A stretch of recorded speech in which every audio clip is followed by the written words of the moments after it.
In the stories we hear about Rome, it's the emperors and generals that dominate the books.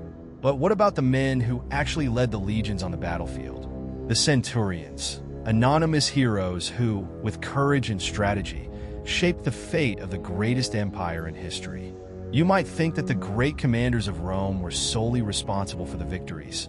But what if I told you that in many of the crucial battles, it was the centurions who bore the weight of responsibility? These often forgotten leaders were the backbone of the Roman army. Today, you're going to learn about the stories of these lesser-known, but equally pivotal centurions who commanded Rome's legions in battles that changed the course of history.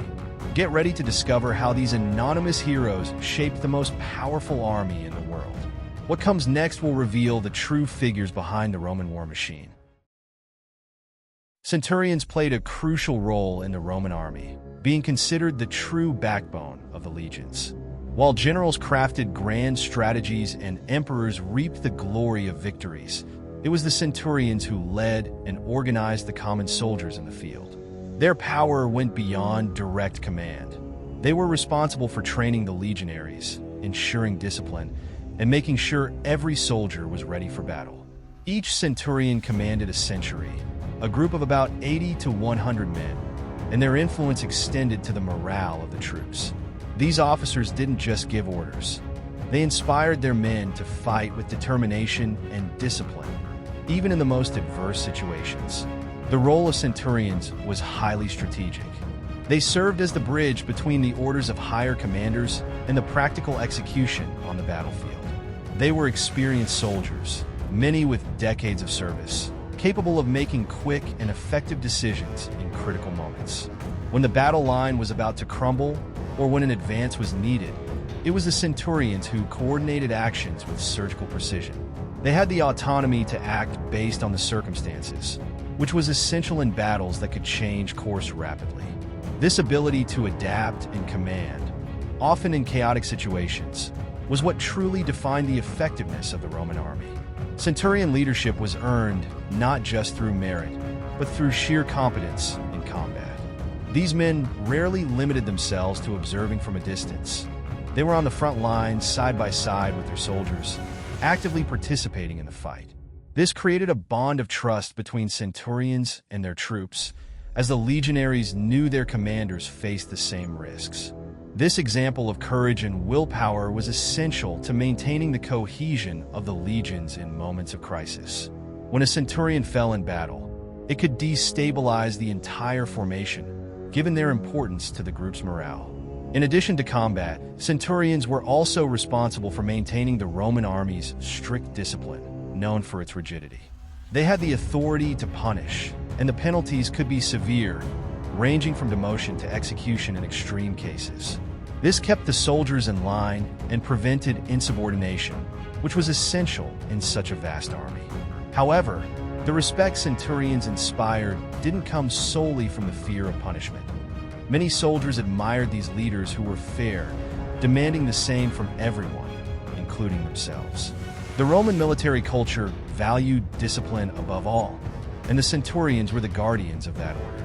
Yet, the recognition of centurions rarely made it into the history books. While emperors like Julius Caesar and Augustus were immortalized, most centurions remained anonymous. Despite their importance to the success of the Roman army, they were seen as cogs in a larger machine, and their individual deeds often faded into the narratives of grand campaigns. It was through the competence and dedication of these officers that Rome managed to build and maintain the greatest empire of antiquity. They were the anonymous heroes who, without the spotlight of fame, shaped the fate of Rome on the front lines of the bloodiest battles.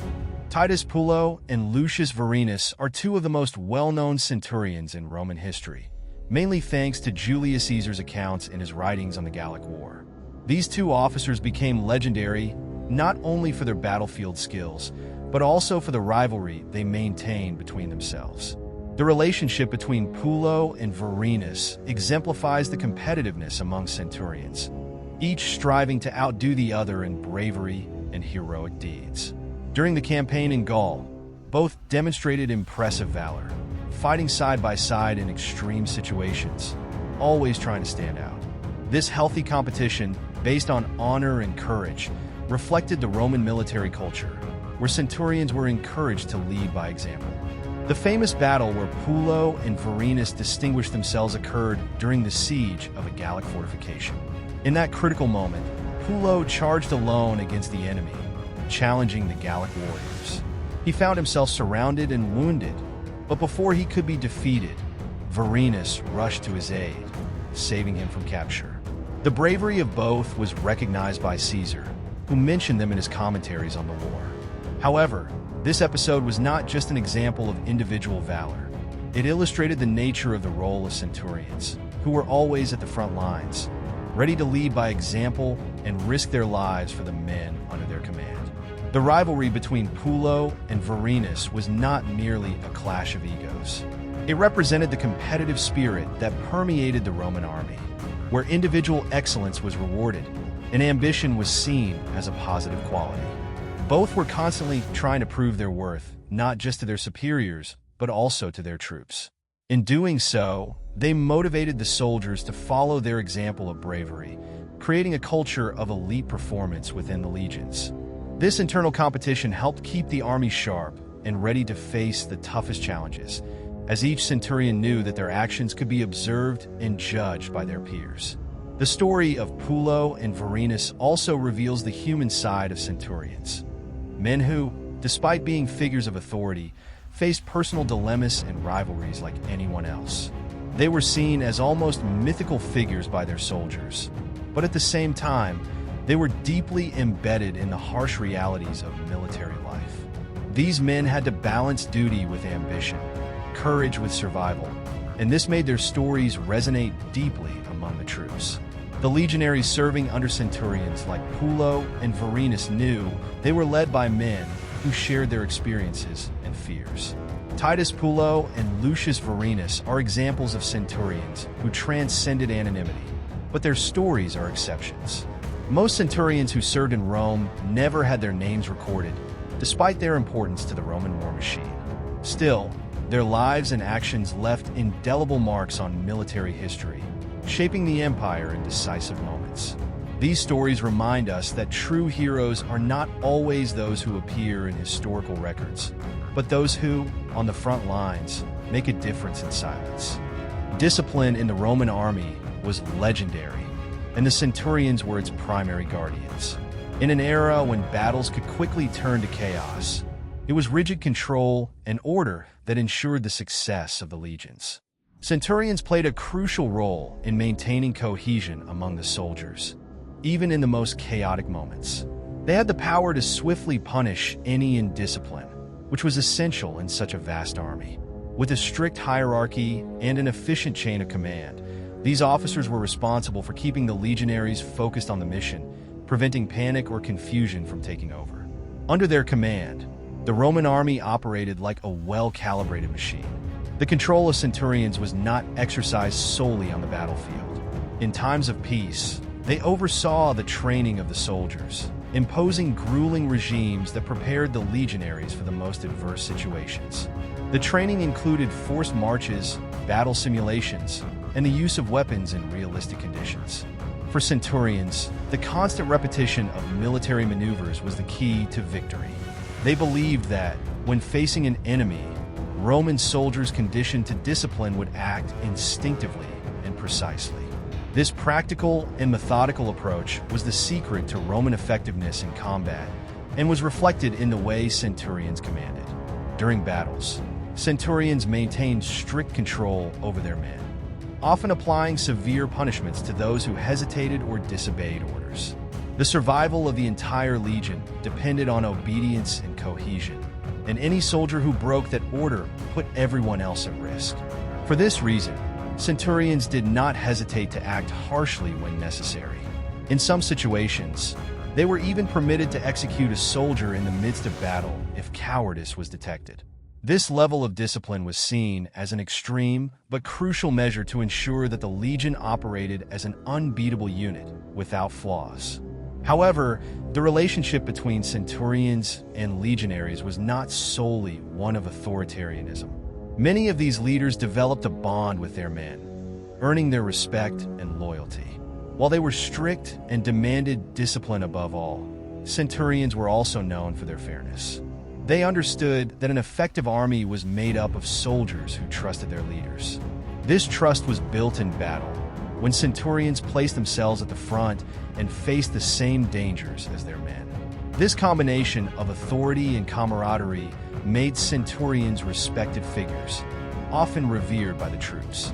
The ability of centurions to maintain order amid chaos was fundamental to the reputation of invincibility of the Roman legions. While other armies crumbled in confusion and panic, the Romans held their formations, regrouped, and attacked in an organized manner. This was only possible due to the tireless training and discipline that centurions enforced. They did not seek personal glory, but rather collective victory, understanding that order and discipline were the most powerful weapons Rome possessed. In this way, centurions became the foundation of the Roman army, ensuring that the war machine continued to function flawlessly. During the Punic Wars, Rome faced the Carthaginian Empire in one of the most decisive conflicts in its history. In epic battles like the Battle of Cannae, it was the skill of the centurions that helped maintain the structure of the legions amid the destruction caused by Hannibal's armies. Even in one of the greatest defeats in Roman history at that battle, the centurions managed to keep part of the troops united, allowing Rome to reorganize and eventually triumph over Carthage. These leaders had the difficult task of fighting under terrible conditions, but their determination to hold the lines was crucial for the fate of the Republic. Their actions during the Punic Wars served as an example of leadership and courage for future generations. In the campaigns in Britain, centurions again proved their worth. Leading the troops in hostile territory, they faced fierce enemies, such as the British tribes led by figures like Boudica. The war in Britain was very different from the conflicts in the Mediterranean. The terrain was uneven, and the enemies employed guerrilla tactics.